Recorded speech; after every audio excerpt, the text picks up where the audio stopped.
नमस्कार मंडळी. आज मी अक्कलकोटला आलेली आहे. खूप वर्षांनी, जवळजवळ 15-16 वर्षांनी मी अक्कलकोटमध्ये स्वामींच्या दर्शनासाठी आलेली आहे. आम्ही ट्रेनने प्रवास केला, सोलापूरला उतरलो, तिथून रिक्षाने एस-टी स्टँडला गेलो आणि एस-टीने आम्ही अक्कलकोटपर्यंतचा प्रवास केला. आणि खूप वर्षांनी आल्यामुळे खूप चेंजेस झालेले आहेत. इथे आम्ही भक्तिनिवासमध्ये उतरलो, फ्रेश झालो आणि तिथून एक तुळजाभवानीचं एक मंदिर आहे, तिथे दर्शन घेतलं आणि मग स्वामींच्या मंदिरात आलो. इथे प्रसाद वगैरे घेतला, हार वगैरे घेतला आणि मी मुंबईवरूनच येताना स्वामींचे जे आवडते पेढे आहेत तेच घेऊन आले होते आणि इथे मंदिरात प्रवेश केला. खूप म्हणजे बदल जाणवला मला आणि खूप छान वाटत होतं आणि गर्दी कमी असल्यामुळे खूप छान असं दर्शन झालं आणि बराच वेळ आम्ही मंदिरामध्ये घालवला आणि थोडंसं फोटोशूट केलं, व्हिडिओ केले आणि तुम्ही बघू शकता आज बुधवार आहे त्यामुळे थोडी गर्दी कमी आहे, त्यामुळे खूप मनसोक्त असं दर्शन घ्यायला मिळालं. आणि नंतर थोडी उपासना केली आणि मग नंतर बाहेर गेलो, थोडं फिरलो आजूबाजूचा परिसर.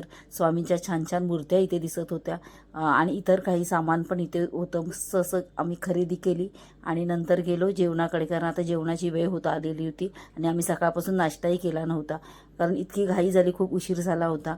त्यामुळे इथे आलो. इथे स्वामींचा भला मोठा असं स्टॅच्यू आहे.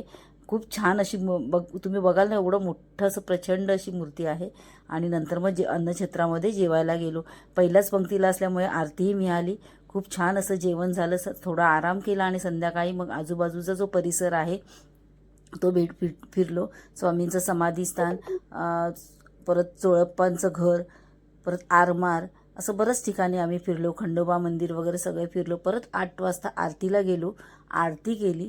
आरतीला पण खूप छान वाटलं. खूप गर्दी होती कारण दुसऱ्या दिवशी गुरुवार होता, त्यामुळे संध्याकाळी आरतीला प्रचंड अशी गर्दी होती. तरी आम्ही मंदिरात गेलो आणि तिथे आम्हाला बसून मस्त अशी आरती करायला मिळाली. हे बघता येते तुम्ही, हे आरमार आहे महाराजांचं. तर ते खंडोबा मंदिर आहे आणि छान असं आमचं आज दर्शन झालं. मन एकदम प्रसन्न झालेलं आहे. आणि तिथून मग आम्ही निघालो, परत अन्नछत्रामध्ये गेलो, तिथे जेवण केलं आणि परत मग झोपायला गेलो. तर आजचा दिवस इतका सुंदर गेलेला आहे ना, खूप वर्षांनी स्वामींचं असं मस्त असं दर्शन झालेलं आहे. खूप छान वाटते. थँक्यू.